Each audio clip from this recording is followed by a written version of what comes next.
Hi, I'm Andrew. Today I would like to teach you about synthetic division, and let's take a look at the following example of 3x cubed minus 5x squared plus 2x plus 3, all being divided by x plus 2. So the first thing is, you have to take a look at your dividend, which is the item that is to the left of that division symbol, and you have to make sure that you have a nice decreasing polynomial. In other words, you have an x cubed term, you have an x squared term, you have an x term, and then you have no x term. You have to have that pattern. If one of those terms is missing, all right, from that pattern, then what you must do is you must quote-unquote add it back in. So if this 2x, let's say, weren't there and you had 3x cubed minus 5x squared plus 3, what you would do is you would then add into this 0x. Because 0x is the same thing as just adding 0 to the problem, and that would be the same thing as not changing anything. But then you will know the coefficient of that x term, because that's the point of this synthetic division, is to look at the coefficients of all of your terms, okay? This is technically called the constant term. So what's going to happen is we're going to take those values and plug it in here to our synthetic division table right in the top, all right, inside of this black little area, I guess. 3, -5, 2, and 3. And you have to plug it in that order, in decreasing x order, basically. All right, next thing then you're going to do is you're going to look at your divisor, which is the item to the right of that division symbol. And what you're going to do is you're going to set this equal to 0 and solve it for x. In other words, what you're doing is you're finding the 0 value of that particular polynomial function.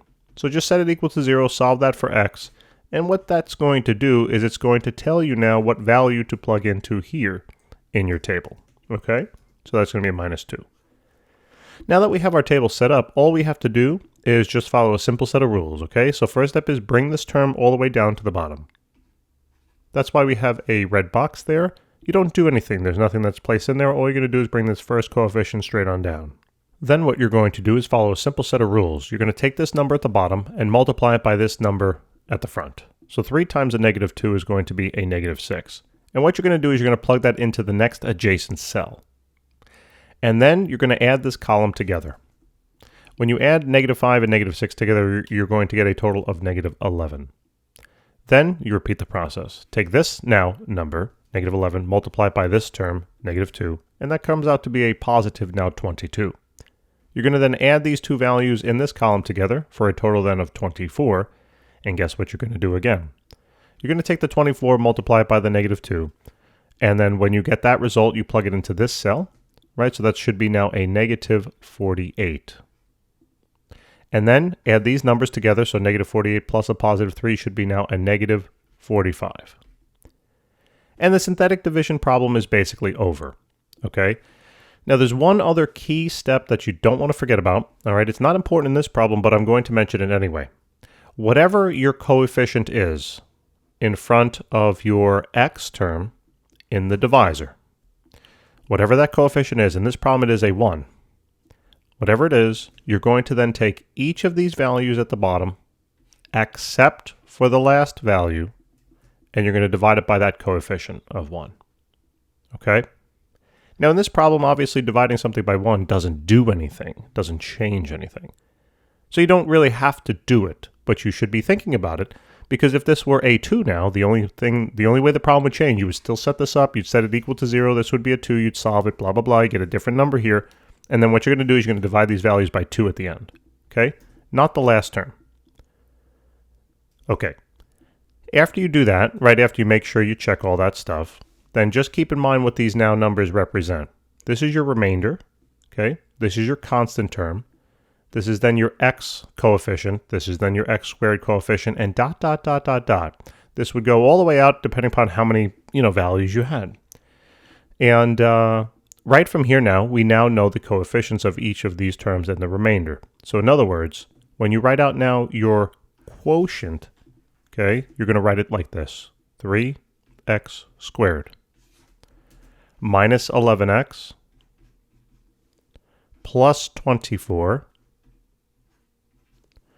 minus now, and now here's the thing with your remainder, minus 45, and that is over your divisor, x plus 2. It's always going to follow that pattern. If this is a 0, you can still follow that pattern. You would plug 0 in up here, but guess what? 0 divided by anything is just 0, so that doesn't really show up. Okay? But this is how you would do it. Your remainder term is always going to be the term at the end here. You're always going to put that remainder over your divisor, whatever it is. And voila, this is now the quotient. Okay? That's the quotient. Now, I would also recommend checking your work. In other words, what we did was we took this polynomial, divided it by this polynomial, and then we got this polynomial. So if I were to write that out, that means what I was doing was I was saying 3x, let's put this in a different color. It was 3x cubed minus 5x squared plus 2x plus 3, all then divided by x plus 2, and that is going to now equal 3x squared minus 11x, I know I'm going to run out of space, plus 24, minus then 45 over then x plus 2. So what I want to try to do is I want to try to check whether these two sides are indeed equivalent. And the way to do that is to just make up a simple x value, choose x is equal to 0, make your life easy. When you plug now 0 in for every single x value in this entire equation, certain values will cancel, right? What we're going to notice is that this term goes bye-bye, this term goes bye-bye, that term goes bye-bye, that term goes bye-bye, that term goes bye-bye, that term goes bye-bye, right? And that x term goes bye-bye. So let's see what we have left. So we have 3 over 2. Let me go back to the original color. 3 over 2 is now going to equal 24 minus 45 over 2. Okay? Now you can plug this into the calculator if you want, but you know, at this point, hopefully we can do this mental math. So this is going to be 1.5. This is then 24 minus now. You have to take half of 45, right? So half of 45 is going to be 22.5. And then 24 minus 22.5 is going to be 1.5. And does 1.5 equal 1.5? Well, yes, by golly, it does. All right? So guys, it works. Now we know that the quotient over here that we had created is good. Thanks for tuning in. I really do appreciate it. If this helped you out at all, like and subscribe. Maybe even tell some of your classmates, all right? That's the best way to give us a hand if you really do find value in what we're doing. And I really do hope you do, because we're trying our absolute best, and we have thousands of videos out there, not only in mathematics, but chemistry, physics as well.